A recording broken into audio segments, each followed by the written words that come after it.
అధిక బరువు అనేక సమస్యలకు కారణం. సాహితీ యోగా ఆన్లైన్ క్లాసులో జాయిన్ అవ్వండి. కుకట్పల్లి ఎల్లమ్మ బండ వద్ద బీసీ యువసేన ఆధ్వర్యంలో నిర్వహించినటువంటి బీసీ యువగర్జనకి కార్పొరేటర్ గాజుల రామారాం కార్పొరేటర్ గారు కూడా రావడం జరిగింది. వారితో మాట్లాడదాం. అసలు ఈ సభ ద్వారా ప్రభుత్వానికి ఏం చెప్పదలుచుకున్నారు, సభ యొక్క ముఖ్య ఉద్దేశాలు ఏంటో కూడా తెలుసుకునేటువంటి ప్రయత్నం చేద్దాం. అన్న, ఈ సభ ద్వారా బీసీల ఐక్యతను చెప్పదలుచుకున్నారా, ప్రభుత్వానికి ఏం చెప్పదలుచుకున్నారు? ఈ రోజున ఈ కుక్కడపల్లి గోదావరి కళ్యాణ మండపంలో మొదటగా బీసీ యువగర్జన సభను నిర్వహించుకోవడం జరిగింది. ముఖ్యంగా గౌరవ రాజ్యసభ సభ్యులు ఎంపీ లక్ష్మణ్ గారు ఆదేశాల మేరకు ఇక్కడ ఈ యొక్క సభను నిర్వహించుకోవడం జరిగింది. ముఖ్యంగా ఈ రోజున ప్రభుత్వం ఏదైతే 42% బీసీలకు రిజర్వేషన్ అనేది ఏదైతే అంటుందో, ముఖ్యంగా దీని గురించి అన్ని కులాల వారికి, అన్ని బీసీ సంఘాల వారికి, ముఖ్యంగా మా యొక్క ఏజ్ అయిపోయిన వాళ్ళకంటే ఎక్కువ కూడా యువతకు ఎక్కువ తెలియజేయాలనే ఉద్దేశంతో యొక్క బీసీ యువగర్జనను ఏర్పాటు చేసుకోవడం జరిగింది.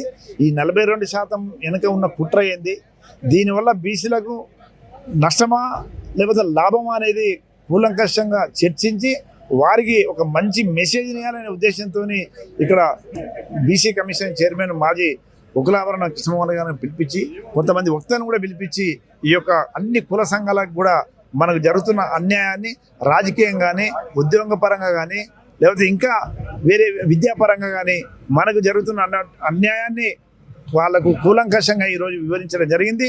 ఇది అంతం కాదు, ఇది ఆరంభం. ఈ సభ యొక్క ప్రతి జిల్లాలో కూడా ఈ సభను పెట్టి నిజంగా బీసీలో జరుగుతున్న అన్యాయాన్ని మనం ఈ యొక్క ప్రభుత్వానికి తెలియాలి. నిజంగా కరెక్ట్ కనుక చట్ట ప్రకారము కరెక్ట్గా చేస్తే వీరు జంతర్ మంతర్ దగ్గర ఈ యొక్క ధర్నాలు చేయాల్సిన అవసరం ఏముందని చెప్పేసి కూడా ఈ బీసీ సమాజం ఈరోజు అందరూ కూడా అడిగారు.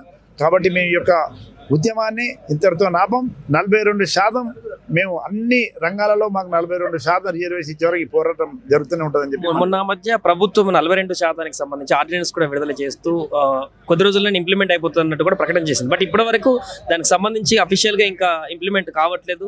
దానికి రకరకాల కారణాలు చెప్తున్నారు. ఢిల్లీ కూడా పోయి ధర్నాలు చేస్తున్నారు. అంటే ఎందుకు ఈ తాత్సారం జరుగుతుంది? నిజంగానే చిత్తశుద్ధి ఉందా ప్రభుత్వానికి? చిత్తశుద్ధి కనుక నిజంగా ఉంటే వారు జంతర్ మంతర్ దగ్గర ధర్నా చేయాల్సిన అవసరమే లేదు. చట్టపరంగా చేస్తే మనం ఈ రోజున ఎవరమైనా సరే ధర్నాలు కానీ దేని ఎందుకు చేస్తాం? మనకు జరిగిన యొక్క జరిగేటువంటి కార్యక్రమాలు ఏదైనా కూడా చట్టబద్ధంగా ఎవరు కూడా ధర్నాలు చేయరు. కానీ ఈ రోజున మీరు చట్టబద్ధంగా చేయకుండా ఏదో లిప్ మూమెంట్తోని, ఏదో నోటి వాకుతోని మాకు నోరుందిగా అని చెప్పి అడ్డగోళమే బీసీలకు ఇచ్చి ఎక్కడ ఇచ్చారు, ఏ విధంగా ఇస్తారు అని చెప్పేసి వాళ్ళు దీంట్లో ఫెయిల్యూర్ అయిపోయింది. కాబట్టి మేము బీసీ సమాజంలో తెలుసుకుంది. ఈ రోజున ఇన్ని రోజుల తర్వాత మేము స్పందిస్తున్నామంటే మాకు ఇప్పుడు కూలంకషంగా దీని నుంచి చర్చించి మేము తెలుసుకున్నాం. కాబట్టి ఈ రోజు మేము ఈ యొక్క సభలు మేము పెట్టుకొని ఈ యొక్క ప్రభుత్వ యొక్క నిజ స్వరూపాన్ని బయటికి తెలియజేస్తున్నాం. ఎలాంటి కార్యాచరణ తీసుకుపోతున్నారు భవిష్యత్తులో? ఇప్పుడు యువకులను కూడా సంఘటితం చేసుకోబోతున్నారు బీసీలందరినీ.